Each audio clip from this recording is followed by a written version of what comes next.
నీ నుంచి జరుగుతున్న మనస వాచ కర్మణ నువ్వు చేస్తున్న ప్రతి పని దేంట్లో ఉంది? ఇప్పుడు ఇచ్చే గుణంలో ఉంది, గమనించండి. అవునా? ఎవరికైనా కష్టంలో ఉన్నాడు, నువ్వేం డబ్బులు ఖర్చు పెడితేనే ఇవ్వడం అని కాదు, వాడి దగ్గరికి వెళ్ళి కాస్త పలకరిస్తూ ఏదో కొంచెం వాడిని మూడ్ మారుస్తూ కాస్త నార్మల్ చేయగలిగావనుకోండి, మాట ద్వారా కూడా నువ్వు వాడికి అర్పించుకున్నావా లేదా? ఏం అర్పించుకున్నావు? శాంతంగా ఉండే స్థితిని వాడికి సమర్పించావు నువ్వు, నీ ద్వారా వాడికి కలిగింది కదా. అవునా? ఇలా ఎక్కడెక్కడ నేను పనికొస్తాను ఎదుటి మనిషికి అని చూసుకుంటూ ఉంటే ఎంత తృప్తికరమైన జీవితంలోకి వెళ్తాను మనం. నేను అనుభవించి చెప్తున్నాను, ఇది అహంకారంతో చెప్పట్లేదు మీకు. మన గురు పరంపర మనకు లభించినది, వేల సంవత్సరాల భారతీయ సనాతన సంస్కృతి మన దాకా వచ్చిందంటే అది గురు పరంపర నుంచి వచ్చింది. అది రుచి చూసి ఆ రకమైన భావనతో జీవిస్తుంటే స్వర్గంలో జీవిస్తాను మనందరం. మనం భూలోకంలో కాదున్నది, స్వర్గలోకంలో ఉన్నాం. ఆ సత్యాన్ని గ్రహించి మనస్సుతో చూడటం స్టార్ట్ చేస్తే ప్రతి ఒక్కటి ఆనందాన్ని ఇస్తుంది, ప్రతి ఒక్కటి ఆనందాన్ని ఇస్తుంది. ఇంత గొప్ప సత్యాన్ని మాట్లాడుకోవడానికి ఈ క్షణంలో మనకు ఒక అవకాశం కలిగింది కదా. మరి కలిగించిన వాళ్ళు మనకి దేవుళ్ళు కదా. ఈ క్షణంలో ఆలోచించండి ఒకసారి, ఎవరు ఆ దేవుళ్ళు ఒకసారి చూడండి. లేకపోతే నేను రొటీన్లో పడిపోయి ఆ పనులలో ఈ పనిలో మనకి దుమ్ము పేరుకుంటుంది కదా, మళ్ళీ దులుపుకోవాల్సిందే కదా. మన సంస్థలో ఇంకో గురువు గారు ఉన్నారు, రమేష్ గురూజీ అని. ఫలంతి వృక్షాహ. ఓకేనా? అర్థమవుతుందా? సింపుల్గా ఉంటుంది, సంస్కృతమైనా కూడా. పరోపకారాయ, పరోపకారం కోసమే ఫలంతి వృక్షాహ, చెట్లు ఫలాలను ఇస్తున్నాయి. అవునా కదా? ఎన్ని రకరకాల పళ్ళు ఉన్నాయి చూడండి ఈ ప్రకృతిలో మనం తినడానికి. అది కేవలం దాని గింజల వ్యాప్తి కోసం మాత్రమే అని సైంటిఫిక్గా చెప్పుకున్నా, దాని చుట్టూ అంత రుచికరమైన గుజ్జెందుకు, అందులో మనకు కావాల్సిన విటమిన్స్ ప్రోటీన్స్ అన్నీ ఎందుకు నింపి ఉండాలి కదా. ఆలోచించండి, మన కోసమే కదా కదా. కాబట్టి ఎందుకు చెట్లు ఫలాలను ఇస్తున్నాయి? పరోపకారం, పరోపకారార్థ ఫలంతి వృక్షాహ. పరోపకారార్థం ఒక కాదమ్మా, అది 4 లైన్ ఉండండి. పరోపకారాయ వహంతి నద్యాహ, నదులు ప్రవహిస్తున్నాయి, 100 కిలోమీటర్లు పరిగెడుతున్నాయి పాపం నదులు. ఎవరి కోసం కదా? ప్రాణుల కోసం కదా. లేకపోతే ఎందుకు దాని పరుగుకి అర్థమే లేదు కదా కదా. పరోపకారాయ దుహంతి గావహ, గోవులు ఎందుకు పాలనిస్తున్నాయి? పరోపకారం కోసమే ఇస్తున్నాయి. అన్ని ప్రాణులు చాలా జంతువులే ఇస్తున్నాయి కదండి పాలంటారేమో, కాదు నాన్న. మన భారతీయ సంస్కృతి ఎంత సైంటిఫిక్గా చూడండి. వేల సంవత్సరాల క్రితమే వేరే వాటి పాలు మాత్రమే అన్నారు. ఆ పాలు ఇచ్చే వాటిని పశువులు అన్నారు, కానీ ఆవుని మాత్రమే గోమాత అని చెప్పారు. ఎందుకంటే అది ఇచ్చే పాలల్లో ఎన్ని మెడిసినల్ వాల్యూస్ ఉన్నాయో ఇవాళ మీరు అరచేతిలో వైకుంఠం కొట్టండి తెలుస్తుంది. ఇదం శరీరం, నాకు కూడా ఈ శరీరం ఎందుకు వచ్చింది? పర ఉపకారం కోసం మాత్రమే. ఇది తెలుసుకుని జీవిద్దాం.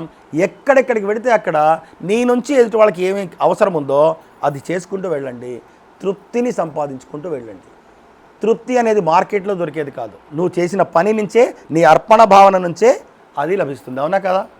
మార్కెట్లో దొరికితే బ్లాక్లో అయినా కొనుక్కుందాం, దొరుకుతుందా? దొరకదు కదా. నీవే నువ్వు చేస్తున్న ప్రతి పని నుంచి ఉత్పత్తి చేసుకోవాలి.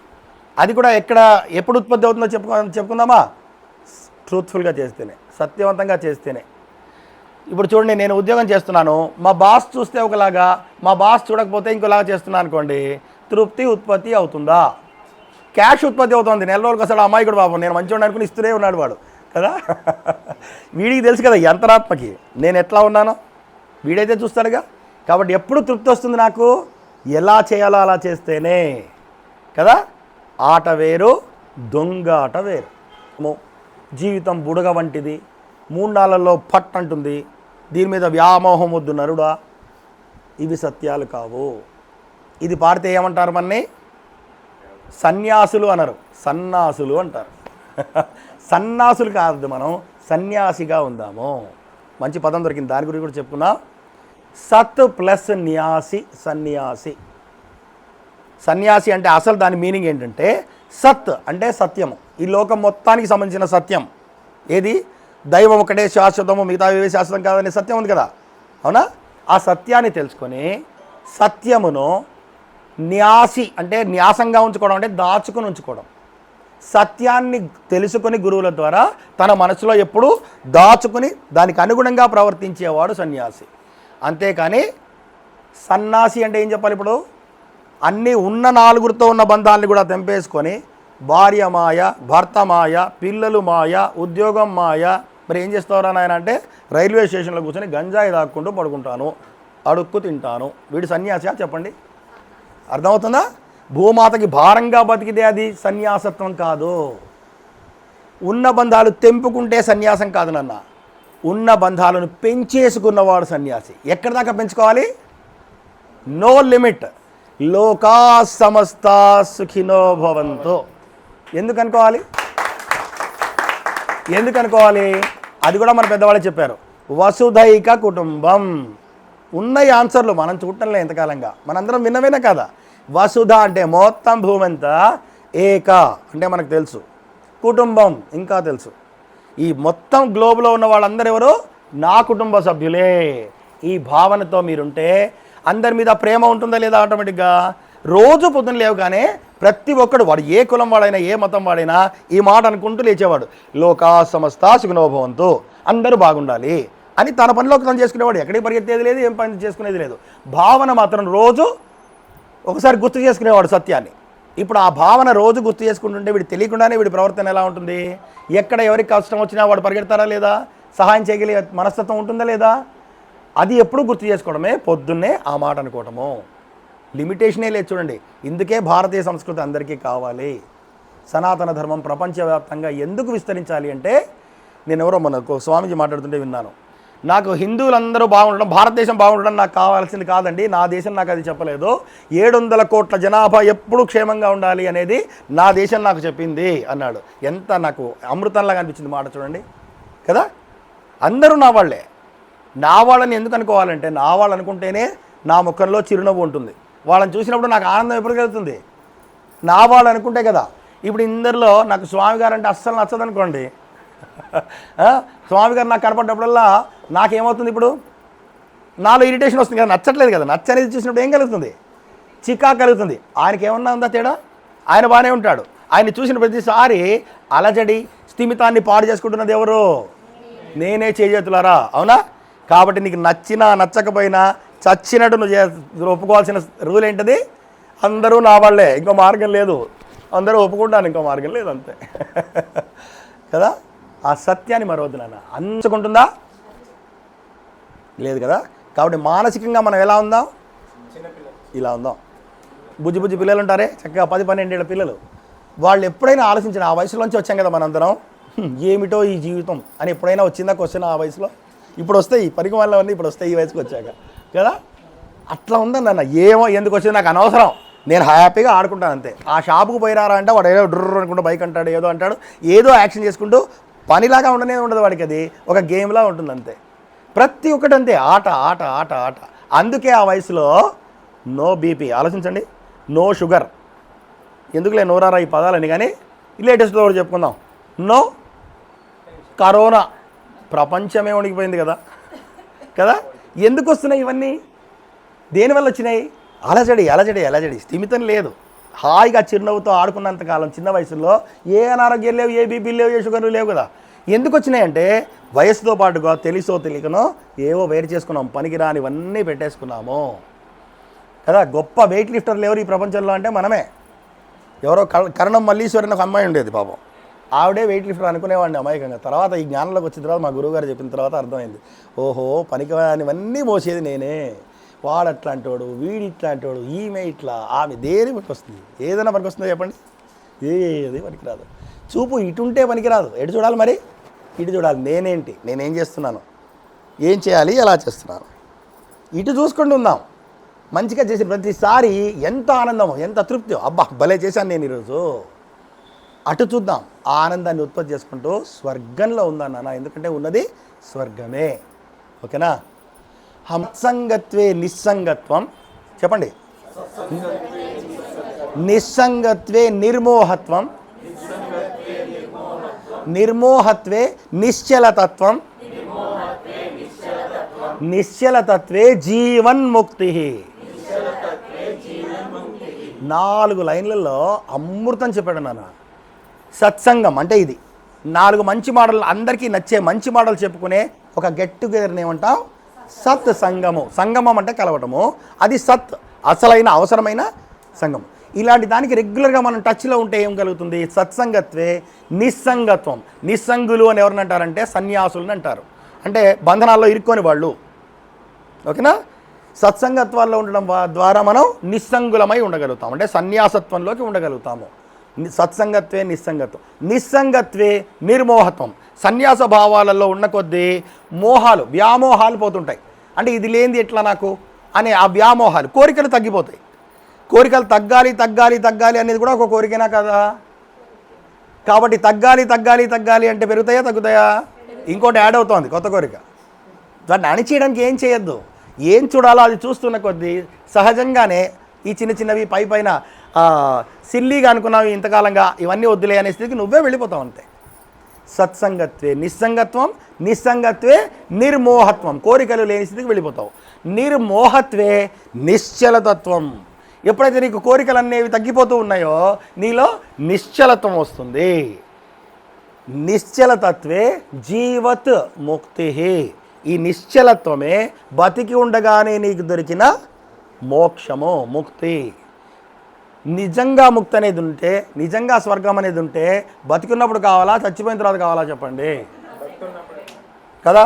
చచ్చిపోయిన తర్వాత ఉంటే ఎవరికి కావాలి, లేకపోతే ఎవరికి కావాలండి. చూసి వచ్చారా ఎవరన్నా? నేనైతే వెళ్ళలేదు, ఇంకా మీరు ఎవరైనా వెళ్ళొస్తే చెప్పండి. అతి దుఃఖానికి కుంగిపోం. మనం ఈ రెండిట్లో ఉన్నాం కదా, ఉంటే అటున్నాం లేదా ఇటున్నాం. దుఃఖానికి కుంగిపోతున్నాం, ఇది చెప్పే సంగతి లేదు, రోజు జరుగుతున్నది అదే. ఆనందానికి అప్పుడప్పుడు పొంగిపోతూ ఉన్నాం కదా, పొంగి పొర్లుతూ ఉంటుంది. ఎవరన్నా ఇప్పుడు 1 కోటి రూపాయలు నీకు ఏదో లాటరీ వచ్చిందని చెప్పారనుకోండి, ఇప్పుడు నా దగ్గరికి వచ్చి వెంటనే నేనేం చేస్తాను చెప్పండి? నేను అంటే అక్కడ నిన్ను నువ్వు ఆలోచించుకో ఒకసారి. నీకే ఎవరన్నా వచ్చి 1 కోటి రూపాయలు ఇప్పుడు టక్ నీ అకౌంట్లోకి వచ్చేసి నేను చెప్తే ఏం చేస్తారు? ఎక్కేస్తాం. ఎక్కం, ఆటోమేటిక్గా వెళ్ళిపోతాం కదా, మెట్లతో కూడా పని లేదు, ఎలా వెళ్తామో తెలియదు కానీ వెళ్ళిపోతాం కదా. అంతేకా అది ఎంత ఆనందం అంటే యా అంటాం. ఇది ఎందుకు కొడుతున్నానో దీని అర్థం ఏంటో తెలియదు, అది ఏదో వస్తుంది లోపల నుంచి. మీకు గుర్తుందో లేదో, ఒక 20 సంవత్సరాల క్రితం సుమారుగా హిమాయత్ నగర్ కాన్స్టిట్యున్సీ నుంచి ఒక ఆయన పాపం ఎమ్మెల్యేగా గెలిచాడు. నిన్న రాత్రి గెలిచాడు, ఇవాళ పొద్దున ఆనందం తట్టుకోలేక హార్ట్ అటాక్ వెళ్ళిపోయాడు పాపం. అంటే అది ఆనందం, ఇక దుఃఖం సంగతి చెప్పనే అక్కర్లేదు కదా. కాబట్టి ఈ పొంగిపోవడము కరెక్ట్ కాదు, ఈ కుంగిపోవడము కరెక్ట్ కాదు. రెండింటినీ సమానంగా చూసేదాన్నే నిశ్చల స్థితి అంటారు. దేని నుంచి వస్తుంది ఇది? చక్కగా రోజు 1 పావు గంట సమాధి ధ్యానం చేసుకోండి, చాలంతే. ఏ సిచ్యువేషన్ ఎదురైనా ఈజీగా చూడగలుగుతాం. ఎవరన్నా వచ్చి మీరు చేస్తున్న బిజినెస్లో ఇంత లాస్ అయిందని నేను ఎవరు చెప్పినా కూడా అయ్యో అలాగా చూద్దాం ఎక్కడ మిస్టేక్ జరిగిందో అని ఇంత సింపుల్గా అనగలగాలి. అలాగే చాలా లాభాలు వచ్చినాయండి అని ఎవరైనా చెప్పినా కూడా సంతోషం, బాగుంది, వెరీ గుడ్, ఇంత నార్మల్గా అనగలగాలి. ఆ నిశ్చల స్థితికి మనందరం చేరుకోవాలంటే అవుతున్నావా? స్ట్రెస్ ఫ్రీ మేనేజ్మెంట్ అవునా? ఐటీ జాబులు వాళ్ళకి అంతా ఇదే కదా, స్ట్రెస్లో ఉన్నారు కదా పాపం. కాబట్టి సొమ్ము చేసుకోవడానికి వాడెవడో మార్కెట్లో మొదలుపెట్టాడు, ఇది బాగుంది అనుకుని రకరకాల బ్రాంచీలన్నీ వచ్చినాయి. Stress free management. మా దగ్గరికి రండి, స్ట్రెస్ వల్ల కొడతాం, ఇన్ని వేల ఫీజులు కట్టండి. ఏం వద్దు నాన్న, ఏ ఫీజులు కట్టగల, రూపాయి ఖర్చు లేకుండా ఒక్కటే కూడా పట్టుకోనవు. ఆ కష్టపడి చికాగ్గా చేస్తున్నది వదిలేసి దాన్ని ఇష్టంగా చేయడం స్టార్ట్ చెయ్యి అంతే. కొత్త కొత్త విషయాలు నేర్చుకోవడానికి స్కూల్కి వెళ్తున్నాను, ఎంత బాగుంటుంది ఇప్పుడు కదా. అమ్మా నాన్న కోసం పోతున్నాను అంటే ఎలా ఉంది? కష్టంగా ఉంటుంది కదా. అంతే, పని యొక్క ప్రాధాన్యతని తెలుసుకొని ఇష్టంగా చేసుకుందాం, ఇంకా స్ట్రెస్ అనేది నీ దగ్గరికి రాదు. ఓకేనా? జై. విశ్వమంతా నాదే, అంతా నా ఫ్యామిలీ అనుకునేవాడు సన్యాసి. సంసారం అంటే ఏంటి? ఒక నలుగురిని చూసి ఈ నలుగురే నా వాళ్ళు అనుకుంటున్నాం. వీళ్ళకి ఏది లభించినా వీళ్ళకే లభించాలనుకుంటున్నావు. గుడికి వెళ్ళి దండం పెట్టుకోమంటే నేను నా భార్య పిల్లలు బాగుండాలని ఆయన అని, ఏం పక్కింటోడు బాగుండాలని ఎందుకు అనుకోకూడదు? ఏమో నాకు తెలియదు, నాకు మాత్రం రాదు ఆలోచన. సత్యమా కాదా? కదా. ఎప్పుడైతే ఈ నలుగురే ఇదే ప్రపంచం అనుకుంటున్నావో అక్కడ నీ అనంత అంటే విశ్వవ్యాప్తంగా ఉండాల్సినటువంటి నీ శక్తి సామర్థ్యాలన్నీ వ్యక్తిత్వంలోకి పడిపోతున్నాయి. నువ్వు వ్యక్తిగా చూసుకుంటున్నావు. నేనింతే, ఇగో నా పరిధి ఇంతే అనుకుంటున్నావు. నీ పరిధి ఇంత కాదు నాన్న, అనంతం, బౌండరీ లేదు. మనం అలా జీవిస్తూ ఉంటేనా ఎలా ఉంటామంటే అమ్మ సన్యాసంలోనే ఉన్నాం. సన్యాసం అంటే వదులుకోవడం కాదు, మీకు అర్థమైందా? మన పరిధిని తగ్గించుకోవడం కాదు, ఉన్న నలుగురితో తెంపేసుకోవడం సన్యాసి కాదు. నా పరిధి ఎవరు, నా ఫ్యామిలీ ఎవరు, ఈ నలుగురు కాదు, పెంచేసుకుంటే సన్యాసం. అందులో జీవిద్దామమ్మా. మంచి మాట అన్నారమ్మా. మనం అడవిలో కూర్చొని తపస్సు చేసుకోవడం గొప్పేం కాదండి. అక్కడ ఎవరో వచ్చి నేను డిస్టర్బ్ చేసేవాళ్ళు లేరు, బాగానే ఉండొచ్చు. ఆ సింహాల పులుల సంగతి వాళ్ళు మాట్లాడుతున్నది, మనుషుల సంగతి చెప్తున్నాను కదా. అది కాదు కావాల్సింది. ఇన్ని రకాల మనస్తత్వాల మధ్యలోనే నేను ఉంటాను, కానీ స్థిరంగా ఉండాలి నేను.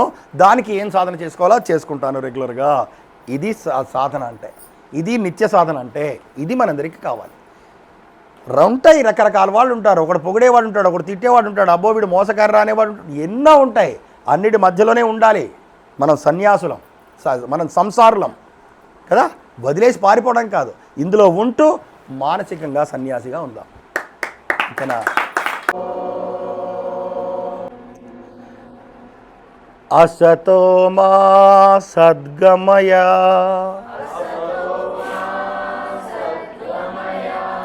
తమసో మా జ్యోతిర్గమయ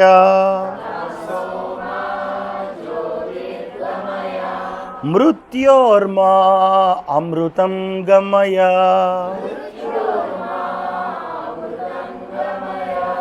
ఓం శాంతి శాంతి శాంతి.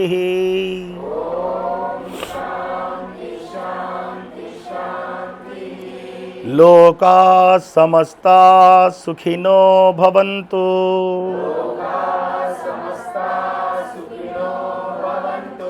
శ్రీ గురుభ్యో నమః.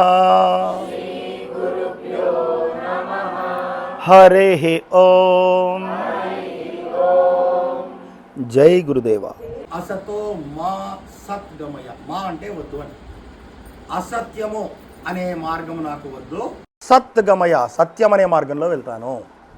రెండోది తమసో మా జ్యోతిర్గమయ. తమస్ అంటే చీకట్లు, అంటే అజ్ఞానము. అజ్ఞానపు దారుల్లో ప్రయాణించను, అంటే చీకటి దారుల్లో ప్రయాణించను. వెలుగు దారుల్లో, అంటే జ్ఞానవంతమైన దారుల్లో ప్రయాణిస్తాను. మూడో వాక్యం మృత్యోర్ మా అమృతం గమయ. చావు ఉన్న మార్గంలో ప్రయాణించను, చావు లేని మార్గంలో జీవిస్తాను. చావు లేని మార్గం అంటే ఏంటి? ఇందాక మనం చెప్పుకున్నామే, ఒక దేవుడిలాగా నీకు చేతనైన సహాయం 10 మందికి చేసుకుంటూ జీవిస్తూ పెడుతున్నాం అనుకోండి, మన మరణానంతరం కూడా మనల్ని సమాజం గుర్తుపెట్టుకుంటుందా లేదా? శ్రీరాముడు అనగానే చెప్పండి నాకు తెలుసు, ఏం చెప్తున్నారు ఆయన గురించి అంటున్నామా, లేకపోతే ఆయన ఎవరండి అంటున్నావా? తెలుసు కదా మనందరికీ శ్రీరాముడు అనగానే. ఎప్పటి శ్రీరాముడు? 5500 సంవత్సరాల క్రితం వాడు శ్రీరాముడు. మరి ఇవాటికి గుర్తు చేసుకుంటున్నామంటే కదా. చావు లేని జీవితం అంటే అర్థమవుతుందా?